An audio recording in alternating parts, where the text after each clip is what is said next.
a particle start from rest.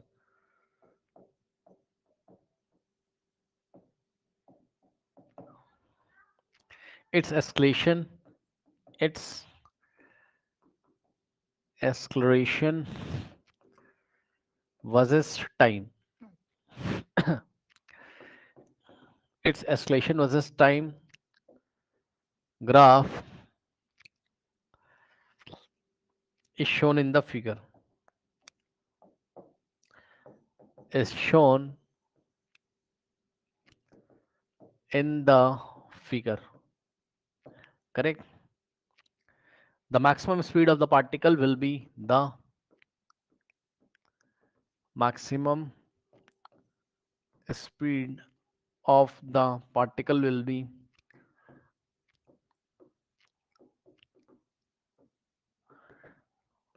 Particle की maximum speed आपको बतानी है. ठीक. ऑप्शंस देखिए, ग्राफ देखिए. ऑप्शन ए है 110 मीटर पर सेकेंड. ऑप्शन बी है 55 मीटर पर सेकेंड. ऑप्शन सी है 550 मीटर पर सेकेंड एंड ऑप्शन डी है 660 मीटर पर सेकेंड. और ग्राफ देखिए कैसा है. ठीक. तो ग्राफ कुछ इस तरीके से आपको दिया हुआ है. ये एक्सलेशन है मीटर पर सेकेंड में और ये टाइम है. ग्राफ ये आपको इस तरीके से दिया हुआ है. ये ऐसे येलो कलर से है ना. ये पॉइंट ए है, ये पॉइंट बी है. पॉइंट बी के करस्पॉन्डिंग एक्सलेशन है कितना 10 मीटर पर सेकेंड स्क्वायर.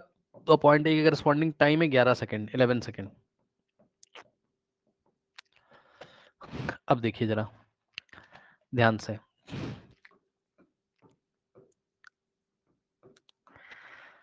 अगर इसका एरिया निकालोगे, ठीक है ना, तो इसका एरिया आपको क्या देगा बताइए. इसका एरिया देगा चेंज इन स्पीड. स्पीड नहीं, चेंज इन स्पीड. देखो इसकी यूनिट और इसकी यूनिट को मल्टीप्लाई कर लिया करो, पता चल जाएगा क्या मिलेगा. मीटर पर सेकेंड स्क्वायर इनटू टाइम की यूनिट सेकंड. जो वाई एक्सेस पे लिखा हो वो फिजिकल क्वांटिटी, जो एक्स एक्सेस उसकी यूनिट मल्टीप्लाई कर लो. मीटर पर सेकंड मिल रहा है और उसका चेंज निकाल लो. तो चेंज इन वेलोसिटी को देगा कौन, एरिया अंडर द कर्व. अब ध्यान से सुनो, क्वेश्चन पढ़ो. A particle start from rest, मतलब v इनिशियल कितना हो जाएगा 0 और v फाइनल हमें नहीं पता. अब कोई पार्टिकल अगर रेस्ट से स्टार्ट कर रहा है, खुद सोचो, और इसका जो एस्केलेशन है वो हमेशा कैसा है, पॉजिटिव है. खुद दिमाग लगाओ. तो बॉडी एस्केलेट तो हो रही है भाई, और एस्केलेशन लगातार चेंज हो रहा है. तो शायद कुछ लोग पढ़ नहीं पाएंगे ग्राफ को. भाई सुनो, एस्केलेशन धीरे धीरे डिक्रीज हो रहा है, मैं मना नहीं कर रहा हूँ, ध्यान से चेक करना जरा. इस टाइम पे एस्केलेशन इतना था, इस पे इतना हो गया, इस पे इतना हो गया, इस पे इतना हो गया. कितना 0. जब एस्केलेशन 0 होगा तो स्पीड कांस्टेंट हो जाएगी कि नहीं हो जाएगी, सोचो. अब वो उसी कांस्टेंट स्पीड से चलेगा और वही कांस्टेंट स्पीड उसकी मैक्सिमम स्पीड मानी जाएगी. नहीं सोच पा रहे होंगे भाई. ये एस्केलेशन वर्सेस टाइम का ग्राफ दिया है, ये वेलोसिटी और टाइम के बारे में थोड़ा कुछ बता रहा है. आप बस सिचुएशन समझो चल क्या रहा है. पार्टिकल जब रेस्ट से चल रहा होगा, रेस्ट से स्टार्ट किया उसने, ठीक है ना, तो रेस्ट से स्टार्ट किया, उसकी वेलोसिटी में चेंज आ रहा होगा, आ रहा होगा, आ रहा होगा, आ रहा होगा, ठीक है ना. फिर उन्होंने किसी पर्टिकुलर टाइम t बराबर 0 पे सेट करके उसकी स्टडी करना शुरू कर दिया. t बराबर 0 पे उसका एस्केलेशन इतना था, फिर वो डिक्रीज कर रहा है, डिक्रीज कर रहा है, डिक्रीज कर रहा है, एस्केलेशन 0 हो जा रहा है. जब एस्केलेशन 0 हो जा रहा है का क्या मतलब है कि कांस्टेंट वेलोसिटी हो जाती है उस टाइम. यानी कि वेलोसिटी के ऊपर कोई कमेंट आप इससे ज्यादा नहीं कर सकते. बस आप इतना सोच सकते हो कि 0 से चला था, 0 वेलोसिटी से चला था, और एक टाइम पे जब उसका एस्केलेशन कितना हो गया 0, ये वाले टाइम 11 सेकंड पे एस्केलेशन 0 हो गया, तो उस टाइम इसकी स्पीड कांस्टेंट हो गई होगी, और वही कांस्टेंट स्पीड को हम मैक्सिमम स्पीड मान लेंगे. मतलब समझो, यहां पे देखो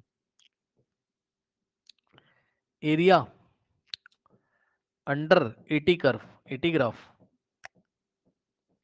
क्या देगा आपको, वेलोसिटी नहीं, change in velocity. Change in velocity. और पार्टिकल ने अपनी डायरेक्शन भी चेंज नहीं करी, यानी कि एस्केलेशन की डायरेक्शन भी नहीं चेंज हुई है. ध्यान से सुन लीजिए, स्पीड कांस्टेंट होते होते, क्योंकि जब इस टाइम पे एस्केलेशन 0 है तो स्पीड कांस्टेंट है, हो गई है। तो स्पीड कांस्टेंट होते होते उसने अपनी डायरेक्शन नहीं चेंज करी है, ठीक। तो एरिया अंडर द कर्व कैसे मिलेगा, यहां से 1/2 इंटू बेस कितना है 11 इंटू में हाइट कितनी है 10, और चेंज इन वेलोसिटी को कैसे लिखते हो, v final minus v initial, ठीक। यहां से 2 अंदर 2 5 5 इंटू 55 लो, और यहां से देगा v फाइनल और माइनस v इनिशियल 0, जो v फाइनल होगा वही इसकी कांस्टेंट वेलोसिटी या कांस्टेंट स्पीड होगी, आप समझ लो। उसके बाद कांस्टेंट स्पीड से ही चलता जाएगा। 55 मीटर पर सेकंड इसकी कांस्टेंट स्पीड और यही इसकी मैक्सिमम स्पीड मान ली जाएगी, ठीक। Option B is the correct option.